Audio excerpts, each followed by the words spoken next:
এদিকে হলদিয়ায় বন্দর স্টেশনে অদূরে লাইনচ্যুত হলো মালগাড়ি। মালগাড়ির 4টি বগি লাইনচ্যুত। হলদিয়া বন্দর থেকে ফেরার পথে লাইনচ্যুত মালগাড়িটি।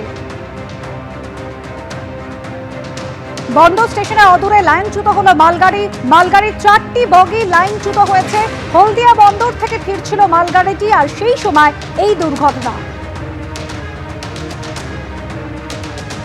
হলদিয়া বন্দরে কয়লা খালি করে যাওয়ার পর একটি গুডস ট্রেন বেরিয়ে আসার পর 4টে বগি কিন্তু ডিরেল হয়েছে।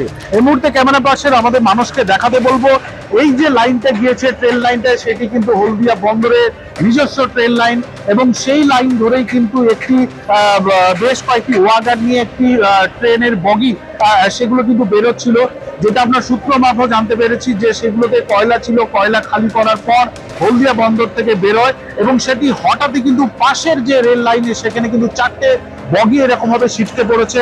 যারা রেলের কাজের সঙ্গে যুক্ত, এই মুহূর্তে আমরা দেখতে পাচ্ছি হলদিয়া বন্দরের যে সমস্ত কর্মী আধিকারিকরা রয়েছেন এবং রেলওয়েরও কর্মী আধিকারিকরা রয়েছেন, তারা কিন্তু যুদ্ধকালীন তৎপরতাতে কিন্তু এই ট্রেন লাইনটি মেরামতের কাজ করছে।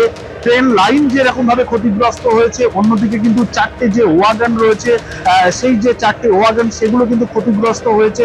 কত দ্রুত এই যে ট্রেন লাইন, সেই ট্রেন লাইনটাকে এরকম ভাবে পরিষ্কার করা হয়, সেটাই কিন্তু এখন দেখার বিষয়। যেটা কর্মীরা যেটা প্রাথমিকভাবে জানাচ্ছেন, যে মনে করছেন যে খালি বগিগুলোকে নিয়ে যখন এরকম ভাবে একটি ট্রেন গুডস ট্রেন বেরোচ্ছিল, হঠাৎ করে ব্রেক কষে দেওয়ার জন্যই কিন্তু এই দুর্ঘটনা, অন্তত এমনটাই প্রাথমিকভাবে তারা মনে করছেন। হলদিয়া থেকে ক্যামেরায় মানস জানার সঙ্গে বিটন চক্রবর্তী, এবিপি আনন্দ। রাজ্যে পালাবদলের পর কাটমানি ফেরত, আবাস যোজনার প্রথম কিস্তির টাকা থেকে তোলা চাওয়ার অভিযোগ তৃণমূল নেতার বিরুদ্ধে। আর সেই টাকা ফেরালেন শীতলকুচির বড় কৈমারি গ্রাম পঞ্চায়েতের প্রাক্তন অঞ্চল সহসভাপতি এবং পঞ্চায়েত সদস্যের স্বামী। 80 জনকে 2,20,000 টাকা ফেরালেন ফুলতি বর্মনের স্বামী বুলু বর্মন। গ্রামবাসীদের বিক্ষোভের পর টাকা ফেরালেন তৃণমূলের নেতা।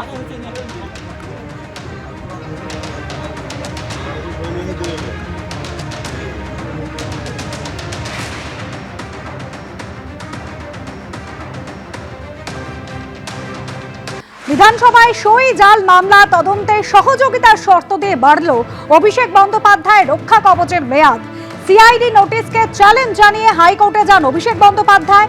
1 মাসের জন্য অন্তর্বর্তী রক্ষা কবচের মেয়াদ বৃদ্ধি বিচারপতি কৌশিক চন্দের। তদন্তে সহযোগিতা করতে হবে, অভিষেক বন্দ্যোপাধ্যায়কে নির্দেশ দিয়েছে হাইকোর্ট। বিধানসভায় সই জাল মামলা তদন্ত এবং সেই মামলার তদন্তে শর্ত দিয়ে, সহযোগিতার শর্ত দিয়ে বাড়ল অভিষেক বন্দ্যোপাধ্যায় রক্ষা কবচের মেয়াদ।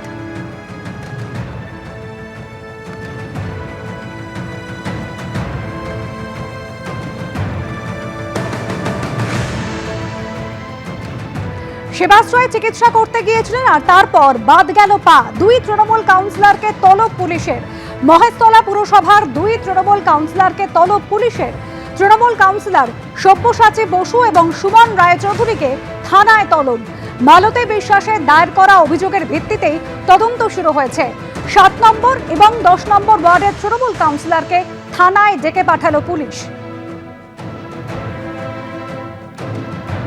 আমাদের জিজ্ঞাসাবাদ করার জন্য যে আমরা সেবাশ্রয় ব্যাপারে কি জানি না জানি, যতটা কি তোমরা অর্গানাইজ করেছি আমার সেবাশ্রয়কে, তো সেই জন্য আমাদের কাছে জিজ্ঞাসা করে জানতে চাওয়া হয়েছিল আমাদের ভূমিকা কী ছিল। আমি তো এই ক্যাম্পের সঙ্গে যুক্ত ছিলাম না, আমার ক্যাম্প ছিল আলাদা 10 নম্বর।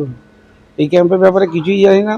তবু আমার যখন নাম এসেছে আর আমাকে ডাকা হয়েছে, আমি পুরো সহযোগিতা করলাম, যা জানি তাই বললাম। আপনার নামে তো রবীন্দ্রনাথ থানায় এফআইআর করা হয়েছে। হ্যাঁ, করা হয়েছে, তাই জন্যই তো এসেছি। তদন্ত হবে, তদন্ত প্রক্রিয়া আমি আমার যতটা নলেজ আছে আমি পুরোটাই, আমার যতটুকু জানা আছে এ ব্যাপারে যতটা প্রশাসনকে সাহায্য করা ততটা। মূলত আজকে আপনাকে ডেকে পাঠিয়েছিল কেন? মূলত ওই একটা কেস হয়েছে মনে হয় সেবাশ্রয় ক্যাম্প নিয়ে, সে ব্যাপারে কিছু জানার জন্য। সেবাশ্রয় মামলা তদন্তে এবার জিজ্ঞাসাবাদ পুলিশের। সেবাশ্রয়ে ভুল চিকিৎসায় মহিলার পা কাটা যাওয়ার ঘটনায় জিজ্ঞাসাবাদ। খোকন বেহেরা নামে এক অভিযুক্তকে জিজ্ঞাসাবাদ রবীন্দ্রনগর থানার পুলিশের। অভিষেক বন্দ্যোপাধ্যায়, তার পিএ সুমিত রায় ছাড়া খোকন বেহেরার নামেও এফআইআর দায়ের হয়েছিল। এই প্রকল্পের পরিচালনা এবং স্থানীয় বাসিন্দাদের এই পরিষেবা নিতে বলতেন খোকন, এমনই অভিযোগ তার বিরুদ্ধে।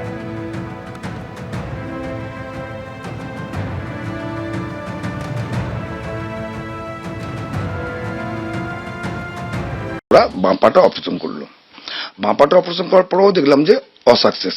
সেবাশ্রয়ের যে ওষুধটা খেয়েছে সেই ক্ষেত্রে বেড়ে গেল, তাদের ভুল ট্রিটমেন্টের জন্য পাটা বাদ গেল। লোকালি যে সব ছিল তারা হচ্ছে কেউ ডাক্তার না, বুঝতে পারলাম না যারা, তাদের প্রেসক্রিপশনের কোনো সই বা তাদের রেজিস্টার নম্বর বা কিচ্ছু তাদের নেই।